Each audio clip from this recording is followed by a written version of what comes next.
안녕하세요. 비트코TV입니다. 요즘 시장 보면서 많이 흔들리셨죠? 악재도 딱히 없는 것 같은데 비트코인은 몇 주 사이에 20% 내지 30%씩 밀리고 이게 불장인지 이미 끝난 건지 헷갈린다. 이렇게 느끼시는 분들 정말 많으실 겁니다. 그래서 오늘 영상에서는 차트가 아니라 돈의 흐름과 정책을 중심으로 지금 시장을 같이 해석해 보려고 합니다. 왜 전 세계의 돈이 미국으로 빨려 들어가는지, 스테이블 코인과 미국 국채, 그리고 AI 산업이 서로 어떻게 연결돼 있는지, 또 레버리지 청산이 왜 이렇게 오래 이어지는지, 그 가운데서 비트코인이 정확히 어디에 서 있는지, 그리고 이번 시즌이 정말 끝난 건지, 아직 남아있는지, 이 모든 걸 최대한 전문적으로, 하지만 누구나 이해할 수 있게 풀어드리겠습니다. 영상 끝까지 보시면 적어도 그래서 지금 시장이 이렇게 움직이는 거구나 라고 확실하게 잡고 가실 수 있을 거예요. 첫 번째, 지금 이게 정말 불장인가? 입니다. 요즘 가장 많이 나오는 질문이 이겁니다. 이 정도로 빠졌으면 불장은 끝난 거 아닌가요? 결론부터 말씀드리면 지금은 돼지몰이 다 끝난 완전한 하락장이라기보다는 레버리지가 털려나가는 굉장히 고통스러운 눌림 구간에 더 가깝다고 보는 편이 합리적입니다. 왜냐하면 온체인 데이터를 보면 장기 투자자, 그러니까 LTH들의 실제 매도는 생각보다 크지 않고 시장을 크게 흔드는 건 레버리지, 신용, 대출로 들어온 당위 투자자들의 포지션이기 때문입니다. 정리하면 이겁니다. 이 시장이 망해서 빠지는 게 아니라 빚으로 들어온 포지션들이 정리되면서 빠지고 있다, 이렇게 보는 쪽이 더 맞습니다. 두 번째, 전 세계는 힘든데 왜 미국만 버티는가? 입니다. 지금 전 세계는 솔직히 말해서 다 같이 힘든 상황입니다. 전쟁으로 인해 원자재와 에너지 가격 변동성이 커졌고 물가가 크게 오르면서 각국 중앙은행은 마음껏 돈을 풀기도 어려운 상황이죠.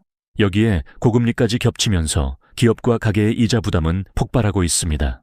그런데도 미국 경제 지표를 보면 생각보다 괜찮네 라는 느낌이 들어요.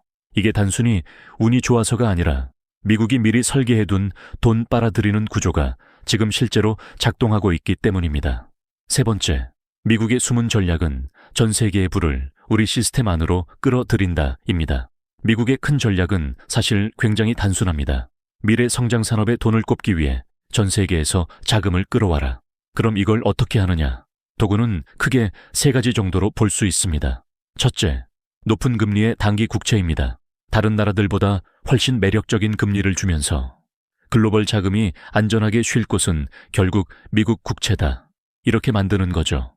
둘째, 스테이블 코인 규제와 정책입니다. 달러 기반 스테이블 코인을 쓰려면 결국 미국 단기 국채를 일정 비율 이상 보유할 수밖에 없도록 구조를 만들어 놓습니다. 스테이블 코인 사용이 늘어날수록 미국 국채에 대한 수요도 함께 증가하게 되죠. 셋째, AI, 반도체, 배터리, 클라우드 같은 미래 산업에 대한 집중 투자입니다. 미국 GDP 성장의 상당 부분이 이미 AI 관련 투자에서 나오고 있고 이 정도 규모로 이 산업에 돈을 퍼부을 수 있는 나라도 실제로는 미국 말고 거의 없습니다. 정리하면 이겁니다. 전 세계 자금을 국채와 스테이블 코인을 통해 미국으로 끌어오고 그 돈을 AI 같은 미래 산업에 태운다. 이게 지금 미국이 그리고 있는 큰 그림입니다. 네 번째, 스테이블 코인은 사실 미국 국채 자동 판매기다입니다. 여기서 한 가지 포인트를 더 짚고 가야 합니다. 요즘 시장에서 쓰이는 스테이블 코인들, 겉으로 보면 그냥 달러 1:1 코인처럼 보이죠. 근데 정책 구조를 자세히 들여다보면 이렇습니다. 스테이블 코인을 발행하는 기업들은 미국 단기 국채를 의무적으로 혹은 사실상 필수적으로 보유해야 하는 구조로 움직이고 있고 사용자들이 스테이블 코인을 쓰면 쓸수록 그만큼 미국 국채에 대한 수요가 자동으로 늘어나게 됩니다.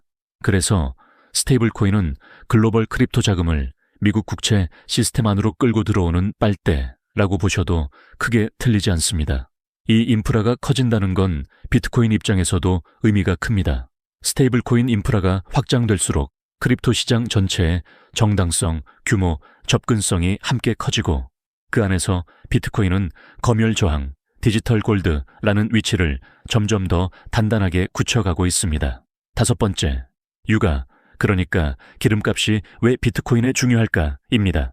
이제 유가 이야기를 해보겠습니다. 유가가 올라가면 어떤 일이 벌어질까요? 물류 비용이 올라가고 전 세계적으로 물가 상승 압력이 더 커집니다. 그러면 각국 중앙은행은 마음 편하게 돈을 풀 수가 없어요. 결국 유동성 축소로 이어지고 이건 곧 위험 자산, 그리고 비트코인에 대한 압박으로 직결됩니다. 반대로 유가가 안정되거나 내려가게 되면 상황이 달라집니다. 인플레이션 압력이 낮아지고 정부와 중앙은행은 다시 돈을 풀 여유가 생기죠. 그리고 그 유동성의 일부는 다시 위험 자산, 그리고 비트코인으로 흘러 들어올 수 있습니다. 실제로 과거 전쟁 초반에 유가가 급등했을 때는 돈을 풀고 싶어도 못 푸는 시기가 꽤 길게 이어졌습니다. 하지만 최근에는 미국의 공급 확대, 정책, 외교적 압박 등으로 유가가 예전처럼 마음껏 폭주하지 못하도록 하나씩 고리가 끊어지는 모습들이 나타나고 있습니다. 이 말은 곧 앞으로 돈을 풀 수 있는 여지가 점점 커지고 있다, 이렇게 해석할 수 있고, 비트코인 입장에서는 장기적으로 상당히 우호적인 환경이 준비되고 있다고 볼 수 있습니다. 여섯 번째, 그런데 왜 우리는 체감상 계속 떨어지는 것 같을까? 여기서 개념 두 개만 간단히 짚고 가겠습니다. M형은 중앙은행이 직접 찍어낸 기초통화, M2는 시중에 돌아다니는 예금, 대출 등을 포함한 넓은 의미의 통화입니다. 요즘 미국 데이터를 보면 M형은 크게 늘지 않았는데 M2는 빠르게 늘어났던 구간이 있습니다. 이게 의미하는 바는 사람들과 기업들이 대출, 신용, 카드 비주로 투자와 소비를 계속하고 있다는 거죠. 이 상태에서 자산 가격이 올라가면 자연스럽게 레버리지, 빚 기반 포지션이 엄청나게 쌓이게 됩니다. 연준은 이걸 정말 싫어합니다. 왜냐하면 진짜 경제 성장으로 벌어들인 돈이 아니라 빚으로 부풀려진 자산 버블이 되기 때문이죠. 그래서 연준이 선택한 방식은 이렇습니다. 금리를 급격히 내려서 시장을 살려주는 척은 하지 않습니다. 그렇다고 양적 긴축, QT를 무한대로 끌고 가는 것만도 아닙니다.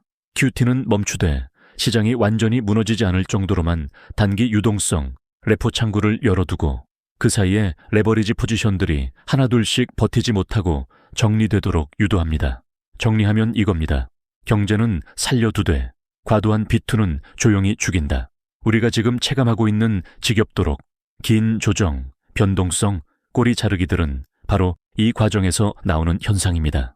일곱 번째, 비트코인 사이클과 지금 위치는 시즌이 끝났나, 중간인가? 입니다.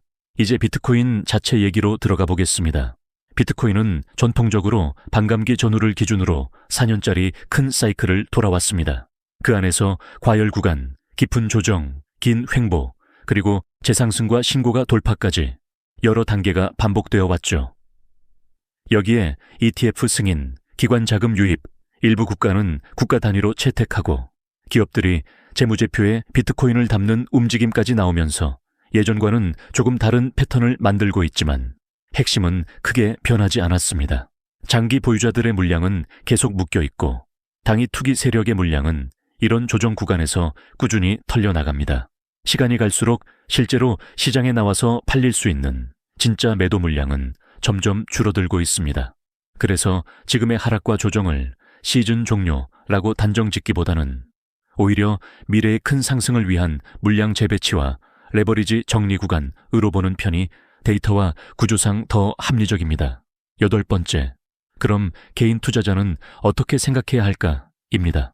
이건 투자 조언이 아닙니다. 여기서 중요한 건 지금 당장 사세요, 파세요가 아닙니다. 제가 드리고 싶은 메시지는 딱 하나입니다.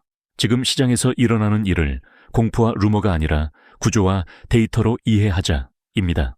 미국이 왜 전 세계 돈을 그렇게까지 흡수하려 하는지, 왜 스테이블 코인과 국채를 연결해 놨는지, 왜 유가를 눌러놓고 AI 산업에 돈을 퍼붓고 있는지, 그 과정에서 비트코인이 어떤 역할을 맡고 있는지 이 흐름을 이해하게 되면 단기적인 20% 내지 30% 변동에 내 모든 판단을 맡기는 게 아니라 나는 어느 구간에서 어떤 비중으로 어떤 기간을 보고 이 자산을 가져갈 것인가, 이걸 훨씬 더 차분하게 결정할 수 있습니다.